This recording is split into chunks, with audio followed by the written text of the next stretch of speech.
Eu quero trazer essas informações relacionadas à Procuradoria-Geral da República e ouvir aqui os nossos amigos sobre as denúncias que foram feitas contra Jair Bolsonaro e outras 33 pessoas. Aliás, eu tenho aqui uma lista que mostra essas principais figuras que entram na denúncia da Procuradoria-Geral da República, entre elas Jair Bolsonaro, Mauro Cid, que fez um acordo de delação premiada. A gente mostrou para vocês que ele está pedindo nesse acordo que as condenações sejam perdoadas, as possíveis condenações a ele, ou que se houver uma pena que seja de no máximo 2 anos de prisão. Temos também Alexandre Ramagem, Almir Garnier Santos, das Forças Armadas, Anderson Torres, Augusto Heleno Ribeiro, o Paulo Sérgio Nogueira de Oliveira e também o Walter Braga Neto, que foi alvo, inclusive, da Polícia Federal em operação mais recente. São 34 pessoas ao todo, mas aqui nós temos esses principais nomes que, segundo a Procuradoria-Geral da República, tinham a condução de Jair Bolsonaro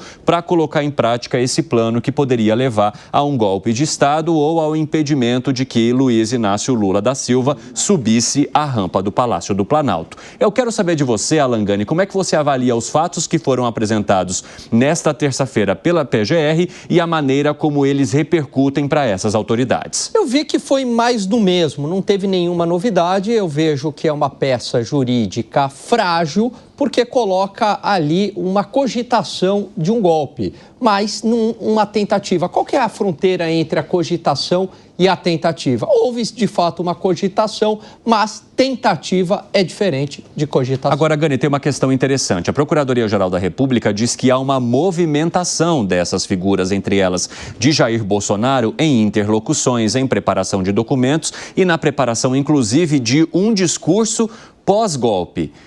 Isso já não vai além ou não iria além de uma cogitação, se a gente olhar a palavra em si? Pode ser que a dúvida seja exatamente essa, né? Até que ponto foi essa cogitação ou até que ponto houve ali alguma tentativa. Mas, Evandro, não houve uma tentativa que eu digo de fato, uma tentativa armada. Então, por exemplo, é como se eu chegasse aqui para o Piperno e eu falo, olha, eu cogito aqui matar o Evandro. Só que no dia eu vou armado, né? Aí é a tentativa. Eu vou armado, no dia que eu vou te matar, tá o Segré conversando com você, eu aborto. E ele me protege. E ele te protege. Então é nesse sentido que eu vejo. Talvez essa cogitação possa ter ido um pouco além? Pode. Agora, da cogitação para uma tentativa concreta mesmo, aí eu acho que a peça deixa a desejar juridicamente falando. Bom, se a gente se mantiver, então, nesse campo da cogitação, Gustavo Segré, eu gostaria que você trouxesse a sua avaliação sobre como você avalia o fato de todas essas figuras que eram as principais do governo federal ao lado do presidente da República nestes anos, o fato delas estarem, então, cogitando um ato antidemocrático, a retirada de um presidente eleito nas urnas aqui no país. Primeiro, é uma situação grave, porque se for comprovado, estamos falando de uma situação que é institucionalmente muito grave. Eu li parte das 268 páginas da denúncia da PGR. Aí menciona muito a palavra tentativa. E por que tentativa e não cogitação, como muito bem indicou Alan? Porque a cogitação não está prevista no Código Penal, a tentativa sim. Artículo 359L e 359M, em função especificamente de atentado contra as instituições, contra o Estado Democrático de Direito. Quando eu vi o presidente agora, nessa fala inicial que a gente apresentou aqui no 3 em 1, me surpreendeu um detalhe, que não é um detalhe retórico, é um detalhe muito importante. Ele menciona que se os acusados provassem a sua inocência, e não é assim que funciona o direito. O direito penal é que a acusação deve provar a culpabilidade. O inocente é inocente, até que alguém, no caso o Ministério Público, prove o contrário. Dentro dessa questão, existem as 207 vezes com a verbo potencial. Poderia, teria, possivelmente, talvez, se essa situação for. É uma estrutura em que, se as provas que aí estão são condizentes com o que está nos autos, então, claro, vai ter muito trabalho por parte da acusação e por parte da defesa. Mas aí você vê a outra questão. E não é apenas uma suposição, porque a gente não tem acesso, por exemplo, à delação ainda do Mauro Cid, e são coisas que a gente tem que houve a quebra do sigilo, mas são informações que estão chegando aí. Né? Então tem que respeitar o processo. Mas parto da seguinte premissa. Uma vez um diretor de um banco na Argentina me falou, Sabe por que não tem tanto roubo de banco? Roubo, estou falando na questão do roubo institucionalmente falando, porque precisa de muita gente. Precisa de muita gente.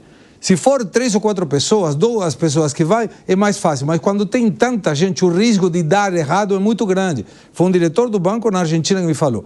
Aqui nós estamos vendo 34 pessoas e tem muita pergunta que ainda não tem a resposta. Uma delas, da onde que obtiveram o dinheiro, teoricamente, onde sairia o dinheiro para financiar todas essas questões?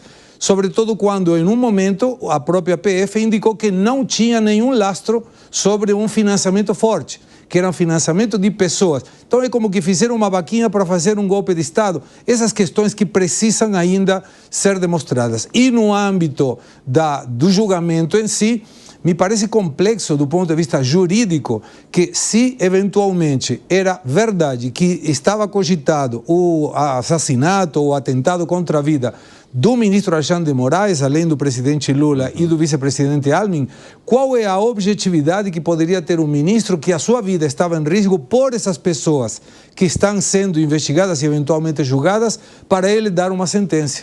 Então, são temas que ainda tem que esperar, temos que decorrer todas as investigações, mas tem muita pergunta aí que não fica muito claro e a denúncia da PGR, me parece que para ser uma denúncia com a gravidade institucional, tem muito poderia, teria, daria, talvez, enfim. O Fábio Piperno, o que a Procuradoria-Geral da República diz é que o ex-presidente Jair Bolsonaro começou esse plano muito tempo antes da invasão do 8 de janeiro, com publicações nas redes sociais sobre questionamentos das urnas eletrônicas, com a alimentação desse clamor de sua militância também por meio das redes sociais e, inclusive, fazendo essas manutenções para que elas culminassem no 8 de janeiro, alimentando também e contando com a ajuda de suas bases populares para que essas pessoas fossem mobilizadas no 8 de janeiro, na expectativa de haver também uma mobilização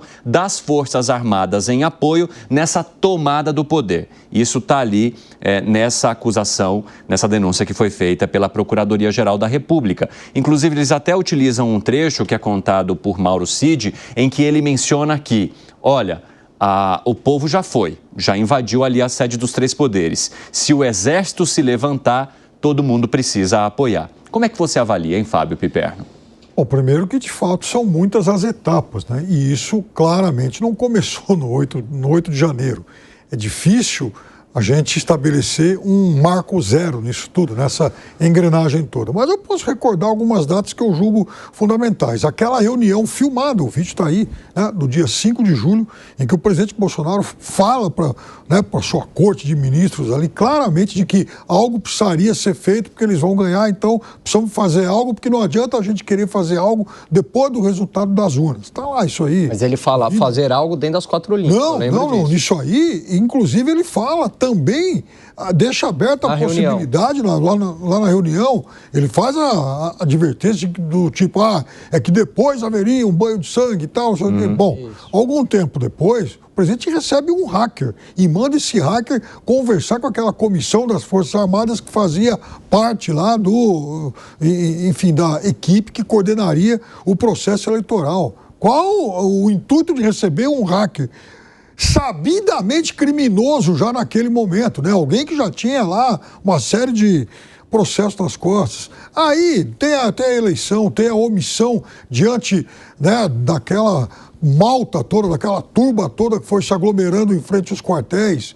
Há o episódio do 12 de dezembro, quando tentaram invadir a Polícia Federal. No dia 24 de dezembro, levaram a bomba para explodir o aeroporto de Brasília. Imagina a comoção que haveria se aquilo de fato tivesse tido, se aquele plano tivesse tido êxito. Depois, o 8 de janeiro, uma série de coisas. Então, vejam. Aquela coisa de negociar minuta, reescrever minuta, enfim, corrigir. E isso foi dito abertamente conforme vários áudios e vários documentos foram vazados à medida em que as negociações, as investigações avançavam. Quer dizer, isso não é obra ficcional. Há um depoimento do ministro do Exército falando: eu fui convidado para um golpe. O ministro da Aeronáutica: eu fui convidado para um golpe. O Cid: eu fui um elemento central nessa, enfim, urdidura golpista. Então, veja, também há provas testemunhais, e isso é válido na justiça brasileira. Agora, só uma coisa em relação à PGR, enfim, o PGR. Hoje, puxaram vários tweets aí, tem um da deputada Bia Kiss, de insuspeito bolsonarismo, né? Paulo Gonet é conservador, raiz, cristão. Sua atuação no STF, nos processos da Lava Jato, foi impecável. Ele não tem capivária. E o fato de ter sido sócio de Gilmar Mendes no IDP em nada interferiu em sua atuação profissional. Ela faz uma série de elogios. Isso em 2019. É Paulo Gonet, que hoje vem sendo muito atacado por essa turba bolsonarista. O que foi, Segre? Não, que me chama a atenção, está certo o que Piperno menciona, e aqui é uma questão de argumentos em onde grande parte da população vai sentir o que se denomina dissonância cognitiva militante. Pode apresentar provas que quiser, quem acredita que Bolsonaro é inocente vai continuar acreditando isso, e tem outra parte da dissonância cognitiva militante da esquerda que não interessa as provas em contrário, ou seja, sobre a eventual inocência do presidente, que vai acreditar que é culpado. Aconteceu a mesma coisa na Lava Jato, quando as provas mostravam que tinha um monte de corrupto e um monte de pessoas de esquerda até votaram no presidente agora, e é presidente, então isso é normal. Mas observe que esse comentário que o Piperno faz, com muita lógica, sobre aquela tentativa de bomba e tal, não está incluso nesse relatório. Ou seja, não tem amarração de um caso com o outro. A Polícia Federal está lá. Invasão da Polícia Federal. Não, mas na PGR, pelo menos, eu não vi na PGR que vincule a participação dessas pessoas como sendo parte desse plano golpista. Se não está na denúncia, eu interpreto que são casos isolados, que na narrativa juntas está certo, mas que não vi a outra questão. E por último, a dúvida que me apresenta é, se alguém quisesse, e de novo, a gente está sobre aspectos de suposição, mas se alguém quisesse dar um golpe de Estado, qual seria a justificativa para trocar o comando das Forças Armadas antes de sair do governo, como fez o Bolsonaro a pedido do Múcio, que falava em nome do presidente Lula? Ou seja, eu estou querendo fazer um golpe, mas como os dois que eu convidei não deram certo, então vou tentar com alguém que o próximo governo, está nomeando para ser comandante das Forças Armadas. Do ponto de vista lógico, não tem nenhum sustento isso. Mas, de novo, temos que esperar as investigações. Bom, eu quero contar, inclusive, quais são as acusações que foram trazidas pela Procuradoria-Geral da República, os crimes pelos quais Jair Bolsonaro responderia. E aí entram crimes de organização criminosa armada, golpe de Estado, tentativa de abolição do Estado Democrático de Direito, dano qualificado pela violência e grave ameaça contra patrimônio da União e deterioração de patrimônio tombado. É uma cacetada de crimes, segundo a PGR. Zé Maria Trindade. Já havia a expectativa clara de que o ex-presidente Jair Bolsonaro seria denunciado. O que ninguém sabia, mesmo os aliados, é que seria com tanta força e de uma maneira tão ampla. Dia 8 de janeiro ficou apenas um apêndice. Houve uma ampliação da investigação para meses e meses ainda no governo do ex-presidente Jair Bolsonaro. E mais, toda a cúpula do governo passado, a cúpula ali do pessoal do Palácio, chamados ministros da Casa, os ministros próximos do presidente, né, foi envolvido nesse processo e mais, foi muito além da delação do Cid, o ex-chefe, do ajudante de ordens da presidência da República, que é o cara que fica ali carregando a mala do presidente da República, recebendo presentes, segurando o telefone e que no caso do Cid foi muito além disso. Interferiu forte em decisões do governo e assim por diante. É um processo grave e sério. A sublevação no mundo inteiro, em toda a história da humanidade, resulta em prisão perpétua, enforcamento, fuzilamento e é uma decisão séria. Eu entendo que o Supremo Tribunal Federal deveria levar esse assunto para o plenário. A primeira turma, ela é claramente contaminada por ministros que já falaram contra o ex-presidente Jair Bolsonaro. Isso é um grande argumento dos partidos de oposição. Os partidos de oposição estão tentando também tirar daqui de Brasília esse debate e levar para o país inteiro esse debate. Afinal, são culpados esses integrantes do governo passado? Houve mesmo essa tentativa de golpe? O golpe, a sublevação de poder é um crime tentado, né? Se conseguir, não tem julgamento e nós não estaríamos falando aqui e não existiria absolutamente nada. O golpe aconteceu e pronto. Então, é uma lei relativamente nova que tem que ser analisada ponto a ponto. Acho, por exemplo, um exagero. Olha a quantidade de crimes para o ex-presidente Jair Bolsonaro.